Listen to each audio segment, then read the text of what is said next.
Are you a successful entrepreneur or one in training? You've got the vision, but do you have the right partner to build your brand, your team, and your future online and off? At cprfirm.com, we offer expert consulting, financial guidance, and life coaching because we believe in doing life with our clients. After all, what is it for a man to gain the world and lose his soul? Founded by Callan Cash Coleman, we help our clients not only succeed, but plan to retire rich. Your business deserves the best. Start building your legacy today at cprfirm.com. Finding the right real estate professional can be challenging. I'm broker Melissa Wilson. I'm knowledgeable in all aspects of the real estate process. So whether you're looking to buy new or an existing home or have a commercial need, I'm here to help.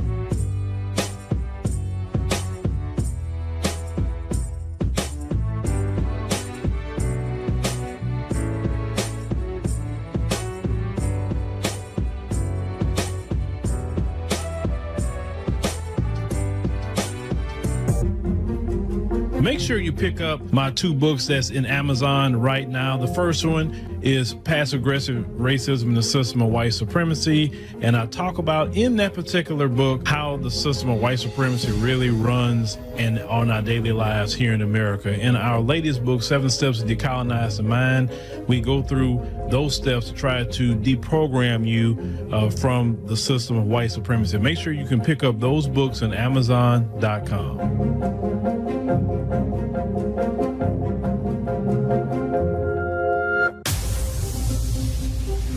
Introducing the African Diaspora News Channel app, your gateway to stories that's overlooked by the corporate mainstream media. At African Diaspora News Channel, we cover stories that don't receive mainstream attention, and we serve as the voice to the global Black community.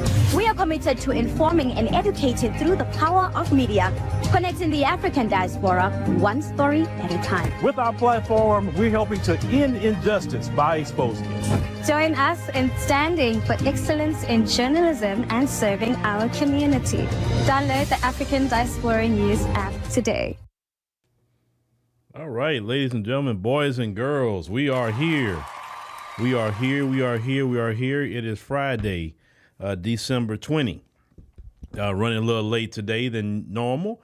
I was actually at the brake shop. I was getting my brake pads changed and oil changed. And so it took a little longer than I expected, right? But that's okay. That's okay. We here. Got to take care of the vehicle, right? That's things. And let me tell y'all something else. I tell y'all a lot about ChatGPT. ChatGPT be putting me on, man.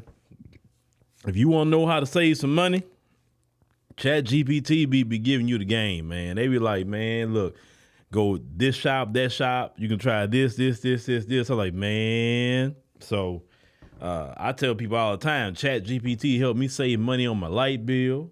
It helped me save money on my email bill. Like, shout out to ChatGPT. But because, man, it's just the information that be on that AI is crazy to me. It is so crazy. But tonight we're going to have just a short conversation about one of our brothers out there in the Motherland.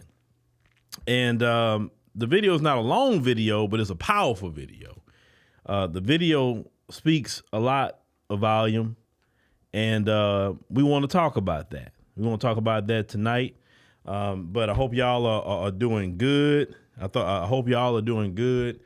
It's definitely Friday. I know probably the kids are getting out. You know, my little girl, she didn't go today because it was optional, right? So, her school take in by 8 o'clock, and they was getting out by noon. There wasn't no tests. They did their Christmas party Thursday. So why are we going to drive her away to school, and then I got to go turn right back around and pick her up? I mean, stay home, and that's that. So she was happy about that. She didn't want to go no way. But outside of that, I hope everybody is also, not fighting colds. I'm been fighting not to get sick, right? Because my throat been sore and all of that. But, the way my mama raised me, she said, the moment you feel a little tickle in your throat, and because when you're about to get it, start taking medicine. Because you know what she was telling me? Because I can't afford no hospital bill. So I can't afford you to lay up here and let you get full-blown sick. Now you want to start taking medication. So the moment you start feeling it, you start taking it. So I've been doing that forever, right? So if you do full-blown get it, it's not as bad versus if you just didn't take nothing at all and it just kind of come on you, right? So shout out to mama for that. Shout out to mama. Shout out to her. Definitely for sure. All right, ladies and gentlemen, we're not going to do no devotional tonight. Oh, before we get to that, make sure to download the African Diaspora News Channel, the app on the Google Play and Apple App Store. And then once you do that, hit create account. And you can select monthly, quarterly, or yearly. As always, we'd like to see 10 people join every stream. Whatever you choose, it'll be great. Of course, yearly is always great. That way you only got to worry about it one time. But you also can do quarterly is great, and monthly is great as well. But we'd like to get 10 people every stream. God bless everybody who has joined this week and bless you for it, because all those funds go directly to the platform.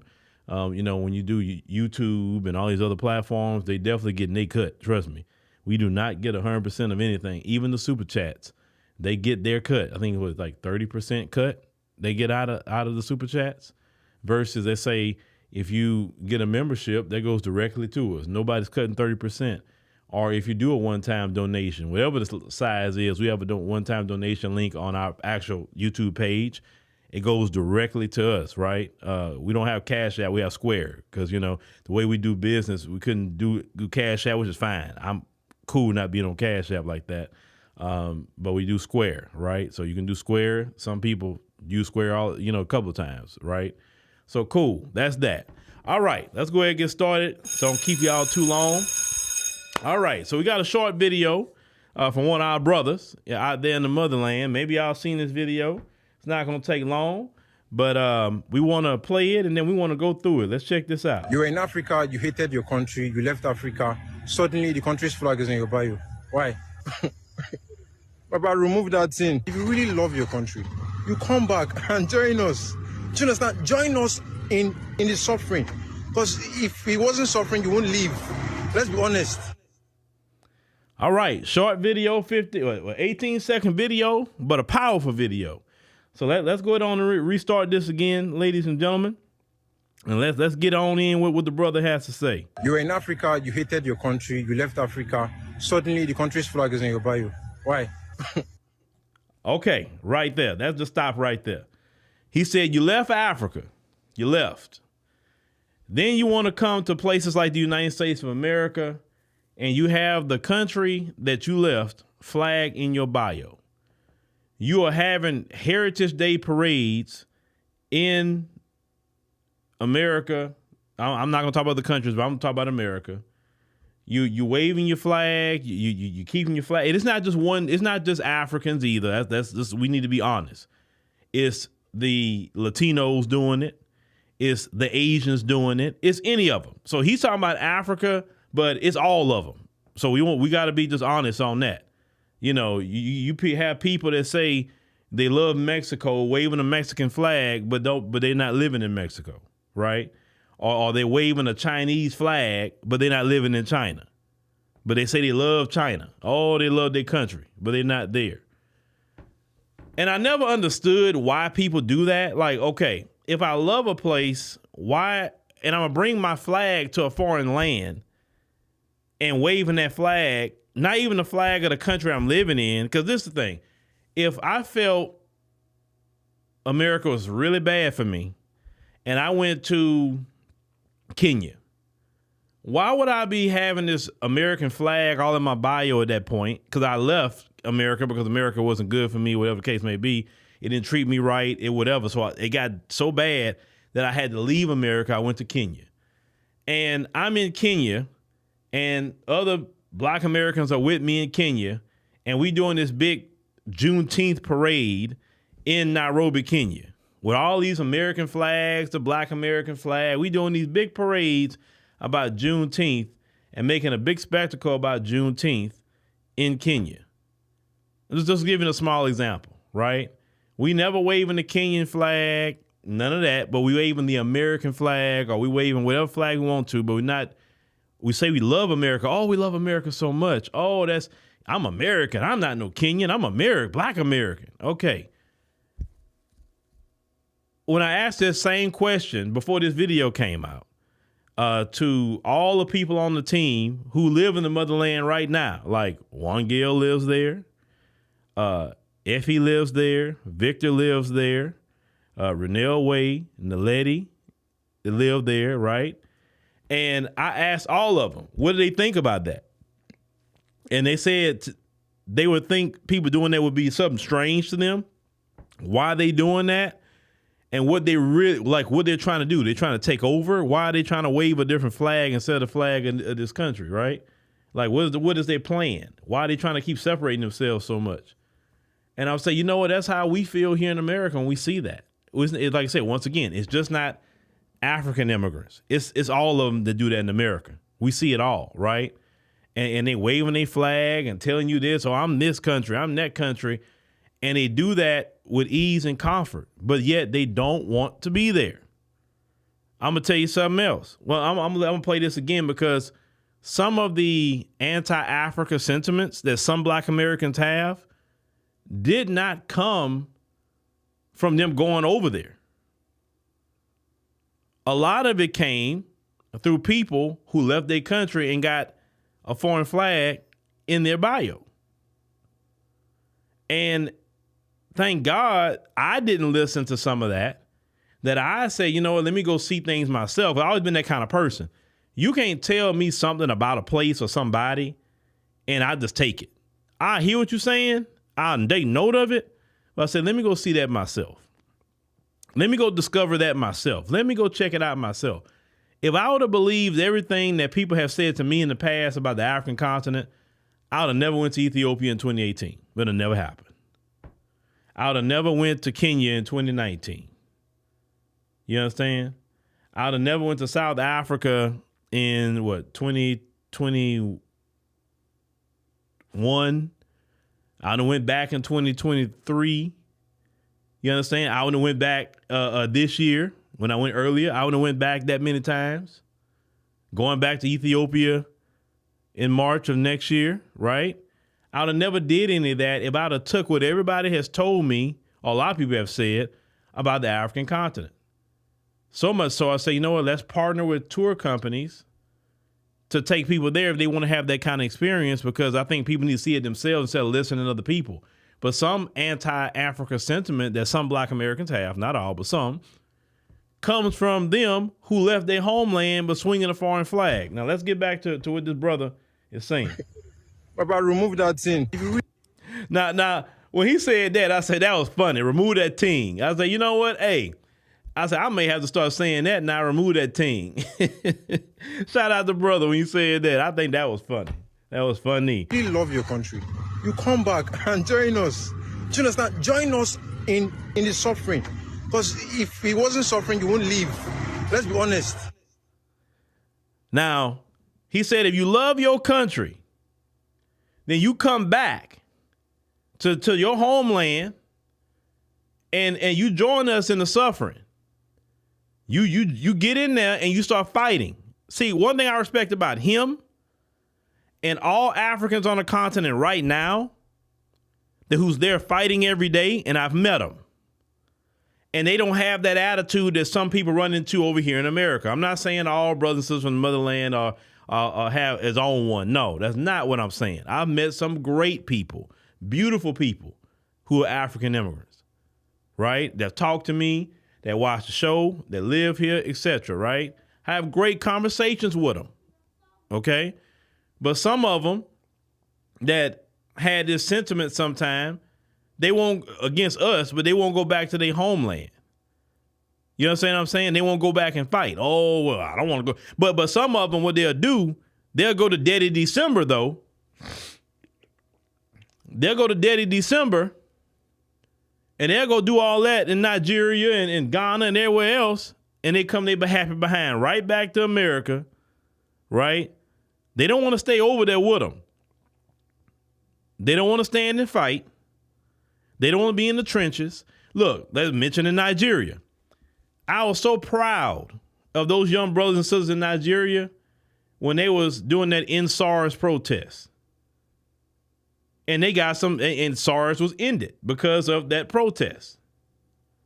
And they said that they got the inspiration from over here. When they seen Black Lives Matter doing all that, they said, hey, man, we need to do the same thing to get some justice over here. Some people did get hurt. Some people did die in that protest.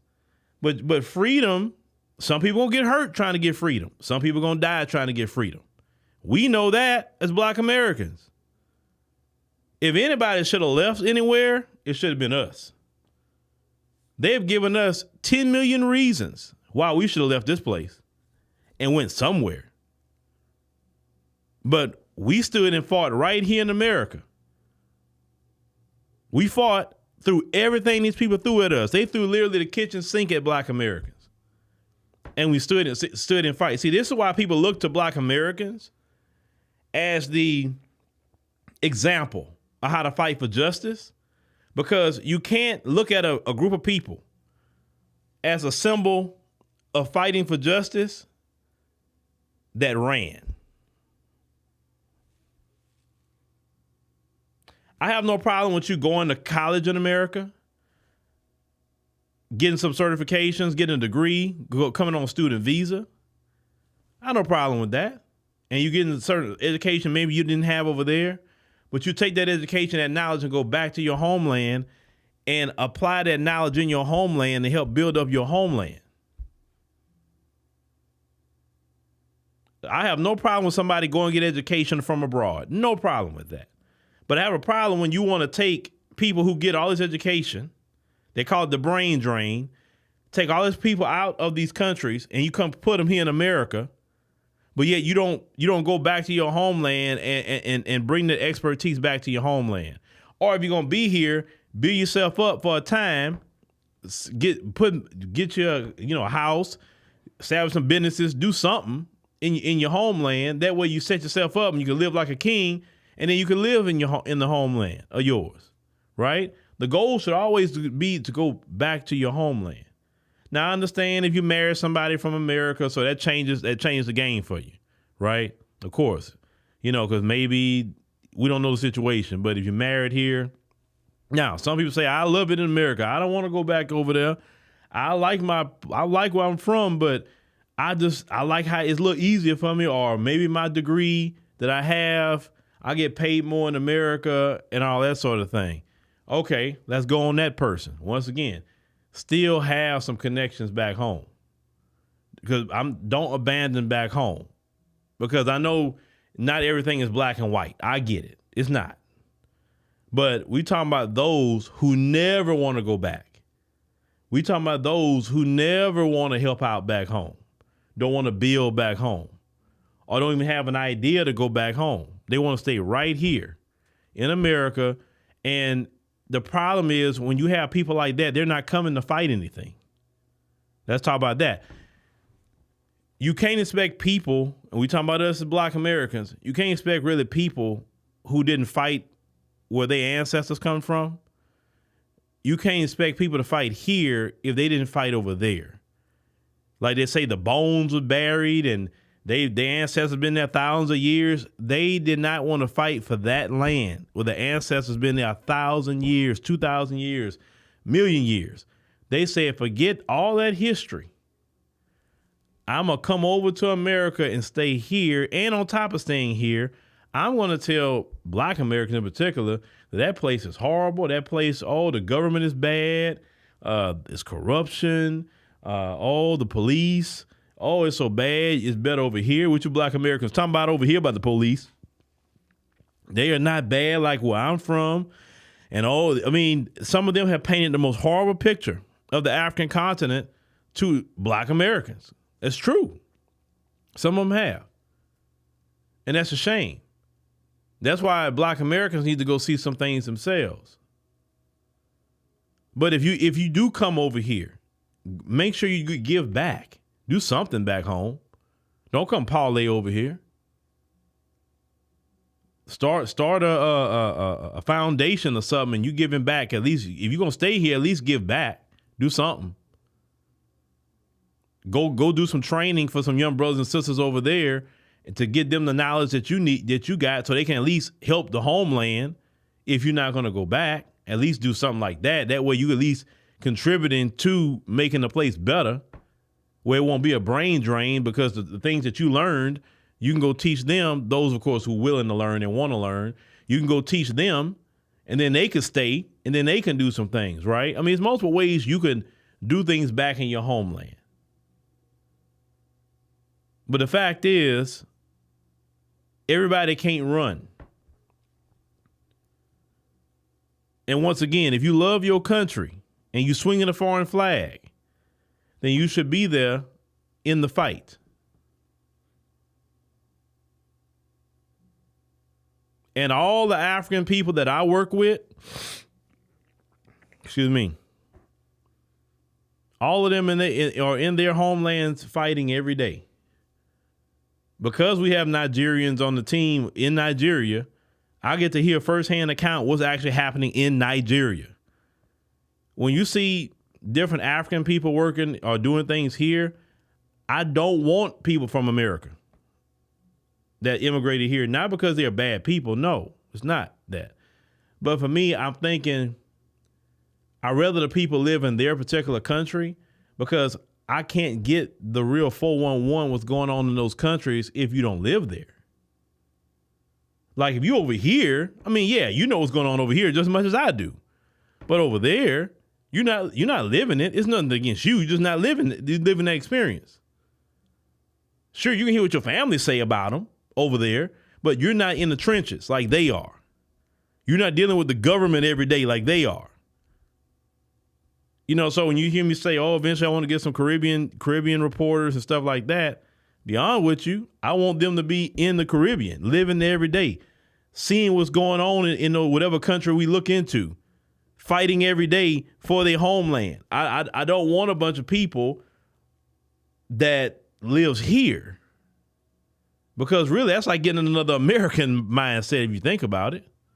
To me, I guess it's just not authentic enough for me, because I want that experience talking. Oh, this happened today. Oh, the price is over here this way. Oh, well, this leader changed and this what happened. Oh, well, they put a new minister here, and this is what's happening with this minister. Like, they know the real time thing because they're living it. And you say that's why you respect people like Julius Malema. Yeah, Julius Malema, man.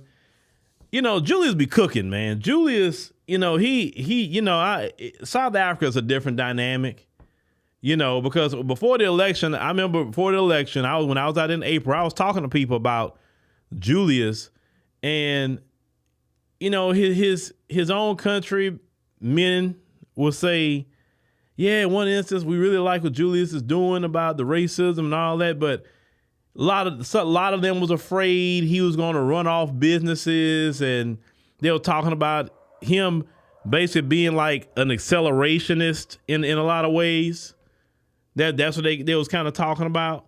Well, he's going to just do all this rapid change real quick. And, you know, so what I got from a lot of people, like, they was afraid Julius was going to change the status quo. And if you go to South Africa long enough, you see what the status quo is. And it's sad what I'm about to say, but white is at the top over there. And them white folks over there in South Africa are extremely comfortable being in a minority. They are not afraid being in a minority at all. Julius Malema, they don't like him, because when Julius come, a lot come with him. And for us in America, we look at a person like Julius Malema and say, bruh, that's who you want. Anybody. It's kind of like the Malcolm X statement when he said that basically any person that them folks hate, you run to them. And any person that they love in our community, you run away from them. That's what Malcolm taught us. But unfortunately, what a lot of us do, we want to run to those that they love, and we want to shun those that they hate, because a lot of our problem, and in South Africa too, because I've seen it, this white validation thing, it's horrible. And on top of that, what I've seen in South Africa, in one instance, like when I interviewed that young lady, Queen Molekwa, when she was so tripped out, she was all mad about Chidima being a Nigerian, being in the Miss South Africa pageant, but was cool with the white woman winning it. And when I questioned her about that, well, they're a part of us. Like, are you that and that mindset right there? They're a part of us. I haven't heard black people say that in never. And I think that floored me when I heard her say they're a part of us. A part of. How is a colonizer a part? That is the biggest Stockholm syndrome mindset I've ever heard in my life. And some of them, not all, some of them will be mad at me for saying that. Why are you trying to promote hatred? Why are you trying? I mean, like, it's crazy. It is like in America, as black Americans, we look at it like, what kind of bootlicking, shucking and jiving, shine behavior you got going on, bruh? I said, listen, I ain't never heard black folks in America say, man, these white people are part of us. Because we used to, think about it. What did we start saying that? These white people are part of us because, we used to live together for about 250 years. We used to raise their children, and we cook for them, we clean for them. We help bury them and build their homes, and they're a part of us. We were family. None of us say that. So when I heard some of them say that over there, only South Africa, nowhere else, I'm like, what are they saying, bruh? Like, what is that? Now, people like Julius Malema and those that think like Malema in South Africa, and there's plenty of people who do, they don't talk like that. They don't. You have a lot of some black folks over there that want to prioritize these folks. Remember, they're, I think, what are they, like, I don't know what, 4 to 7% of the population? But yet they get privilege and they get priorities. And you have black politicians. You have people who's helping them because, I don't know, you saw the recent TikTok conversation where they talk about that the folks are only 7% of the world's population. And so people start questioning how they empower and they're only 7% of the world's population. I'm going to tell you how they empower because of what I was talking about in South Africa. What happens here in America, you got black folks that's helping them, right? Especially black Democrats that's helping them stay in power. You got the East Indians, you got the Hispanics, you got the Asians, you got all these different groups that's helping them stay in power. Because all these other groups want white validation too. And all these other groups, especially here, ran from their homeland too. The East Indians, they ran from their homeland too. They all want to run and flee. But they love their country too. Like I said, it's all of them. It's not just the African people. So I don't ever want to say it's just one.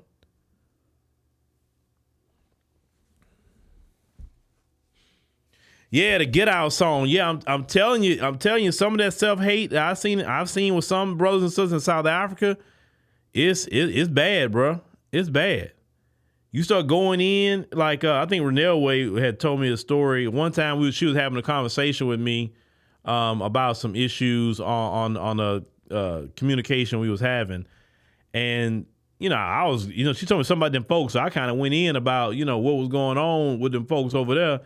And she said, the white man, before he heard you on the phone, he was all like nice. And then the moment he heard what you were saying, like about South Africa and what's going on, boy, he said his face just turned like he had a scared look and like looking at me like, what am I listening to or who am I talking to? And I said, yeah. I said, because they know who we are. I said, that's why. I said, they don't like that. I said, because you got to think about it. I told her, they got a good thing going in South Africa. They really do. And I say it's a shame because Nelson Mandela, Winnie Mandela, Steve Biko, and all those other brothers and sisters that fought against apartheid, right? They wouldn't be pleased. If they can come back, they wouldn't be pleased with what they see right now. They wouldn't be pleased. They fought. You got control of the country, but yet you're not in apartheid, but they still running the country. They own the land. Let me tell you what tripped me out. The first time I had went to an art shop in Melrose Arch. Y'all know where that's at in South Africa. And so I was talking with the sister. I did an interview with the sister. Oh yeah, the owner. Now remember, my experience is going to be coming from Kenya and Kenya and Ethiopia before I went there. And every time I ran to people who own this, own that, they were all, Ethiopian, Kenyan, they're all black people, right? Cool. Well, then I come around and say, oh, the owner's right there. And it was a white man showed up. I said, he own it? Like that. Because I'm green in South Africa. I mean, I know they there, but I didn't realize the situation like how it is. And I started doing some research and I said, who owns this? Who owns that? And I started just figuring, I said, man, these people all just about own all the stuff. I said, what do black people own? And then when I started talking to black people, they started telling me, yeah, we don't own a whole lot. We don't do, you say, yeah, we run the government, but we don't own the land. And then you have a guy like Julius talking about, hey, we can take our land back. We need to get, we need to get in position. We need to do this. We need to do that. And then Julius don't get the votes. What does that say? Then you look at a party like the DA, Democratic Alliance of all things, right? And they openly pushing white supremacy. And you got black folks that voted for them because what I was told, because they're a little bit better at service delivery. Okay, they're better at service delivery, but they're going to put you, but I'm going to say it. Y'all can get mad if you want to. They're going to put you silly behind back in apartheid too. But you got service delivery.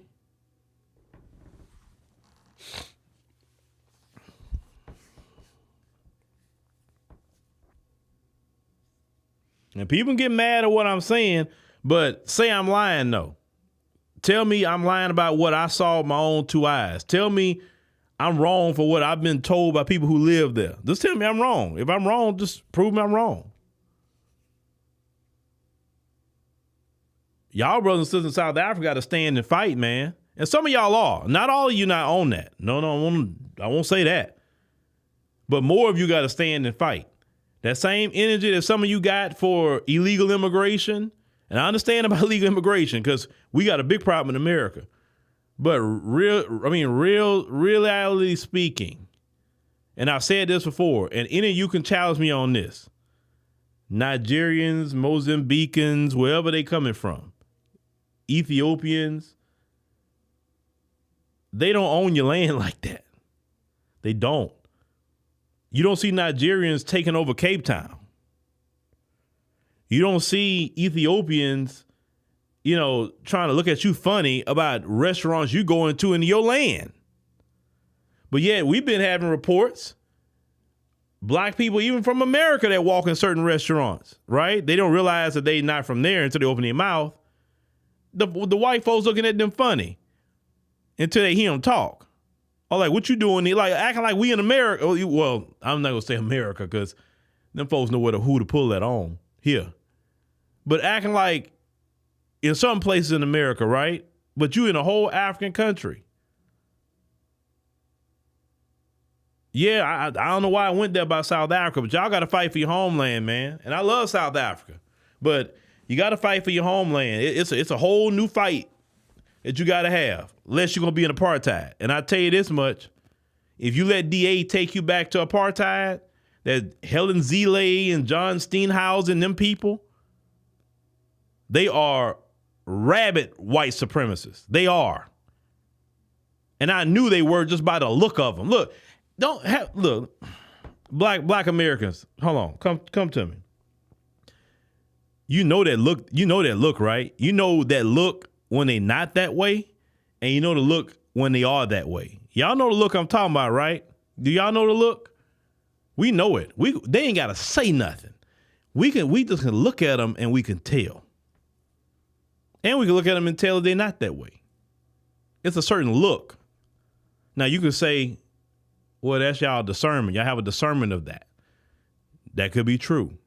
We have a discernment of we smell it and we hear it quick. And maybe that's, discernment. Maybe some of the ancestral knowledge that's in the bloodline, because we've been dealing with that for hundreds of years. So it's kind of like in the bloodline too of seeing this stuff, and you literally can see it when they talk to you. They ain't got to say the N-word to you. They don't. But you just know by the tone of their voice, they don't like you because you're black. You already know. And the greatest time you're going to experience a lot of that is on your job. That's when you're really going to start experiencing. Or you may experience it at the bank. Or you may experience it wherever you interact. You know it. You may not even have to look at them. You could be looking down and you hear them talking to you. And you just look up and like, you just know they don't like you. Then they get mad when you say that. What are you talking about? I never said no N-word. No. You ain't got to say the word. It's coming off of you that you don't like black folk.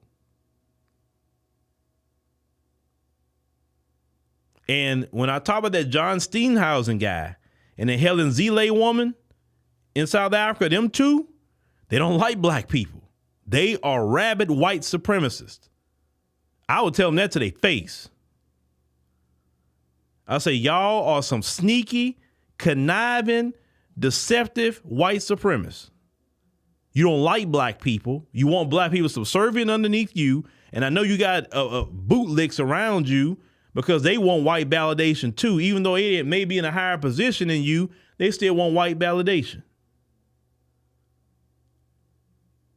I don't know what kind of evil demonic spell these people have put on some of you black folk. Well, I ain't gonna say black folk. I'm gonna say all over the world, not just black folk. What kind of evil demonic spell that God needs to break you from? Thank God I don't have that issue to deal with. I don't need their validation. I don't need their praise. I don't want nothing. Because how I look at them, they nothing but a man or a woman like me. They got to breathe air. They got to eat food. They got to go to the restroom. They got to go to bed. They are human beings. They are not better than me. How are you better than me? Because of a skin color? Are you better than me because, they got more money? Okay, let's do the research how you obtain more money. Your money was obtained through colonization and slavery. Your money was obtained through theft.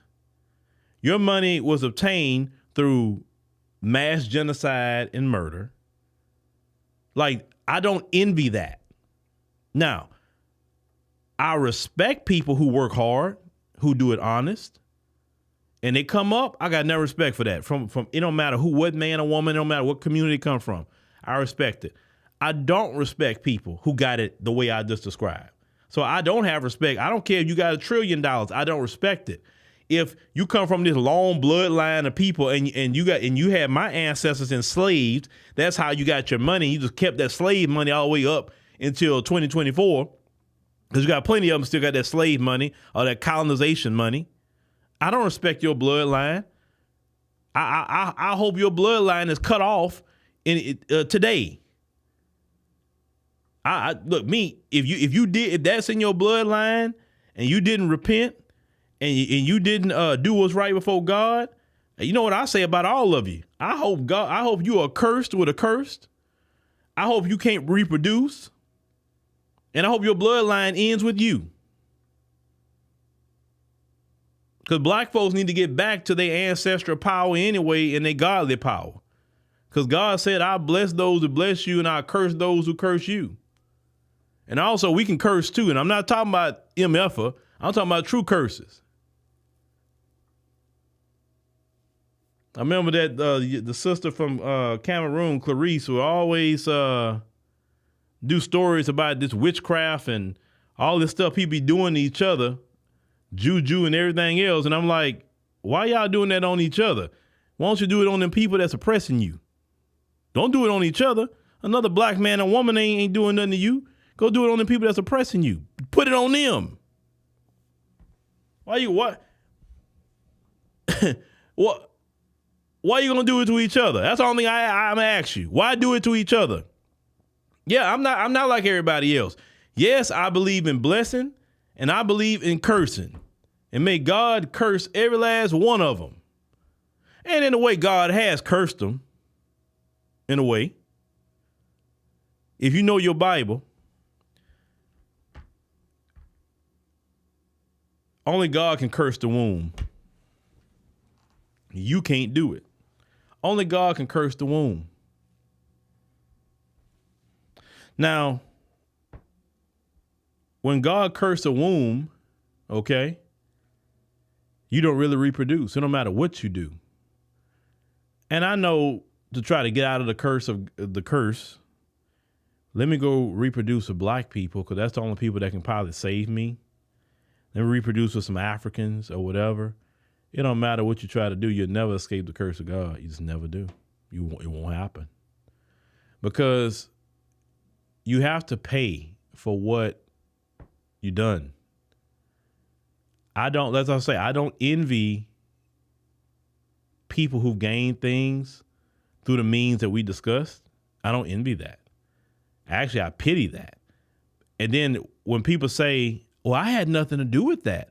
I never had nobody enslaved. I never colonized nobody. I never did that. You're 100% right. You had nothing to do with it. I didn't say you did. But here's the problem. You maintain the system that it was built on. And the privilege that you live and the riches you have, you're okay with that. So when you're maintaining that system, you're just as guilty. Actually, you're worse because you know what happened and you're still participating anyway. That's why I told y'all a time's going to come. They're going to pay reparations. Or they're going to pay it. But they're not going to pay it because they want to do what's right. They're going to pay it for they think it could save them from something. But they're going to pay it. And I say this. Donald Trump is going to get in office. And it's not going to go for them what they think it's going to be. Black folks, we're going to be fine. I promise you, black folks, we're going to be fine. But a lot of them believe Donald Trump is going to be their savior. And he can't be their savior because it's not ordained for Donald Trump to save them. Donald Trump could deport all the people he wanted to deport. That's fine. But Donald Trump is not going to save them. He can't. Donald Trump can't save himself. I'm telling them that.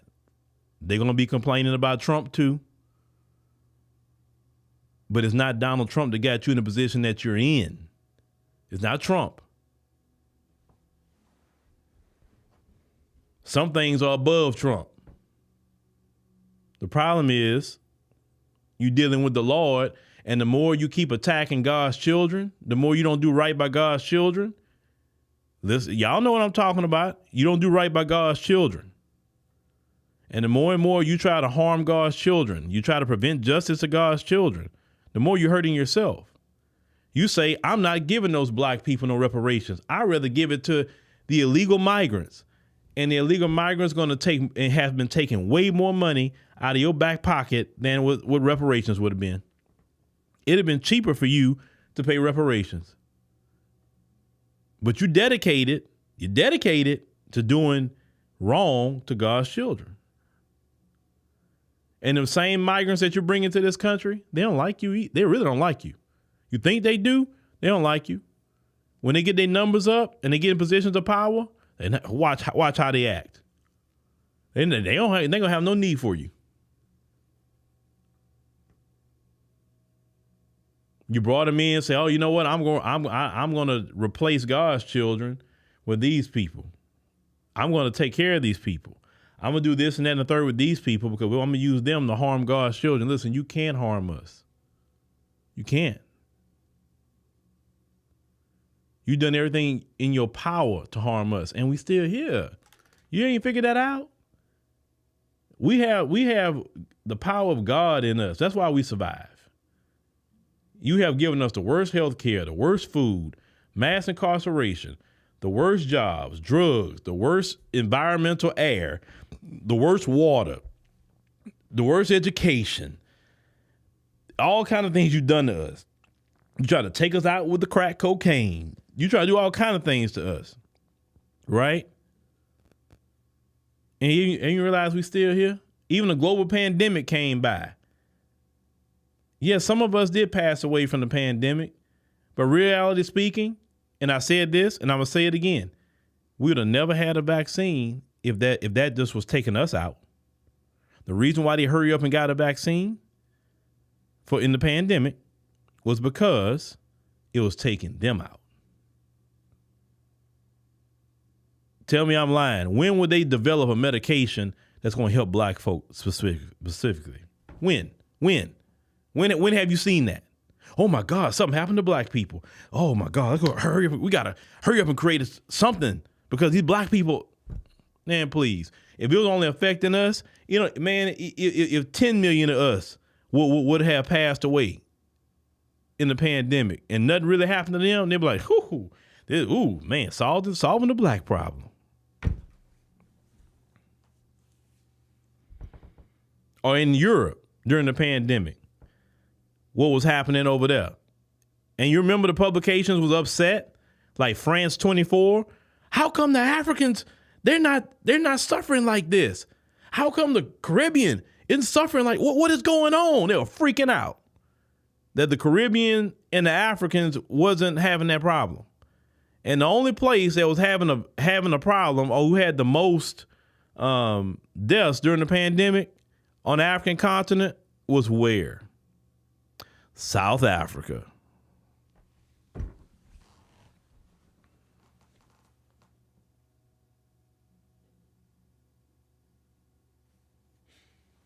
See, I didn't know I was going here tonight, y'all. That wasn't even my plan. That wasn't my plan. Wasn't my plan. But South Africa, ladies and gentlemen, South Africa, that was the place that had the problem. I wonder why. I'm going to let you smart people in the chat maybe answer why I say I wonder why. Remember Bill Gates? He was doing it like the Birdman hand rub, boy. Like, oh yeah, it's gonna really. Oh my God, the African continent with the pandemic. Oh, he was having the Birdman hand rub. What he was gonna get into over there, and God say, nope, it's not happening. And when did it really start taking off over there? When them folks from Europe started traveling over to the African continent. When the African continent has shut down their country, where nobody can come in, they wasn't having certain problems anymore. And they were freaked out about that they couldn't come to the African continent. They couldn't come.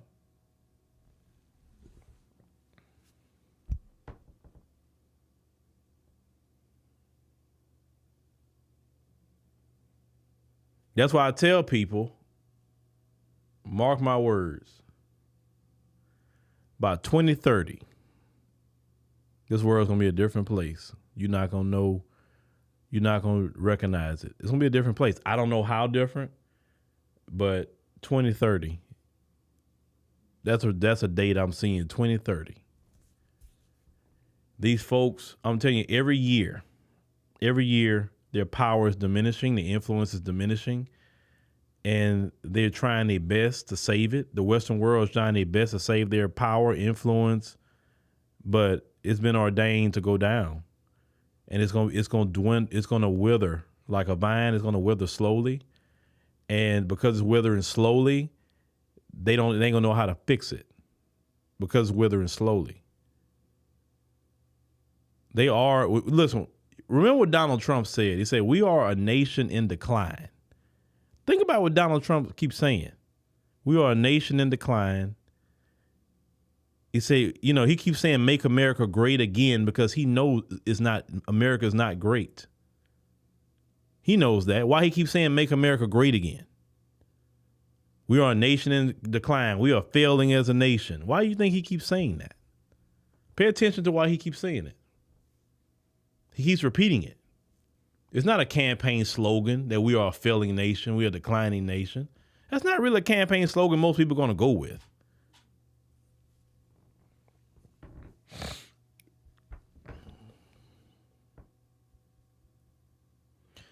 Now, people, you mentioned birth rates. Our birth rates are fine. Africans, their birth rates are fine. Caribbean birth rates are fine. Afro-Latinos, their birth rates are great.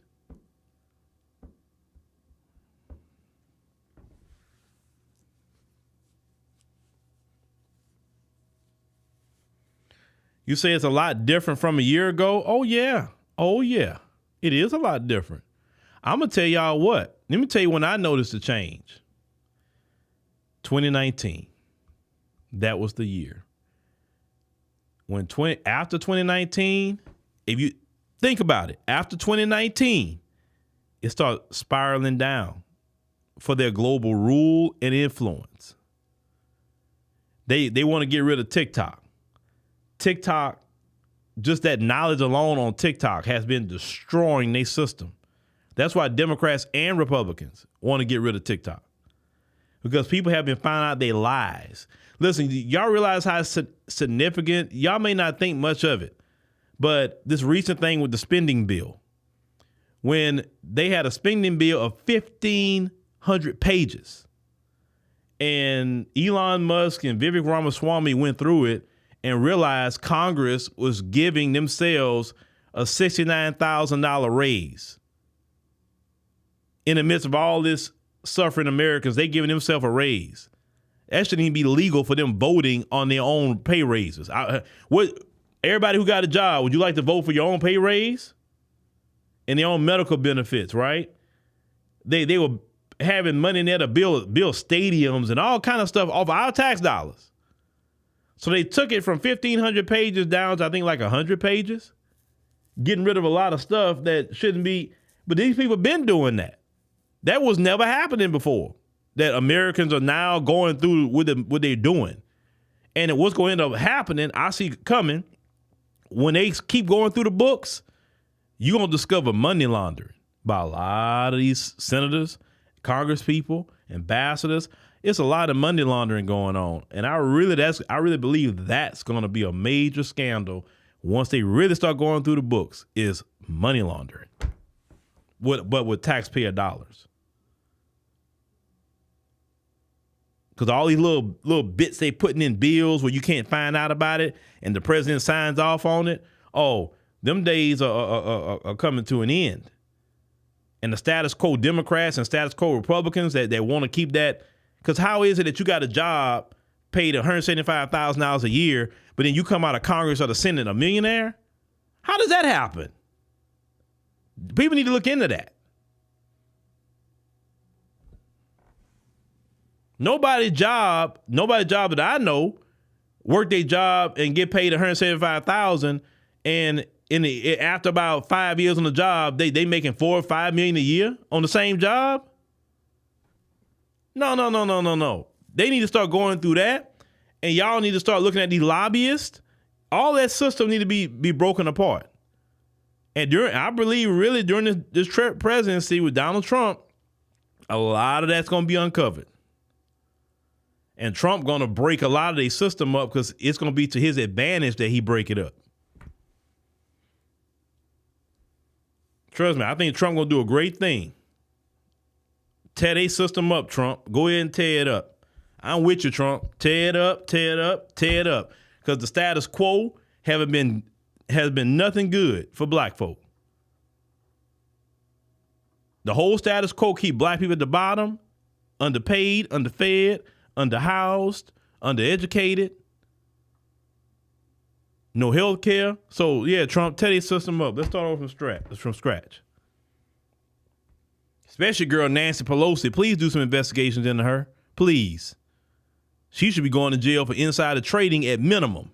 Y'all put Martha Stewart in jail. She need to go. But anyway, ladies and gentlemen, it's about that time. Thank you for joining us on the stream tonight. We greatly appreciate it. Make sure to click the like button. Make sure to click the subscribe button. Very, very important. Don't cost. It's free. It's free. You can do that. And I appreciate you, everybody joining us. Definitely check out all the great journalists here on the African Diaspora News Channel, bringing news from all over the world. Some of the things they're reporting on, I'm like, wow, I didn't know that, So everybody's doing great work here, and I want y'all to support them. So thank y'all.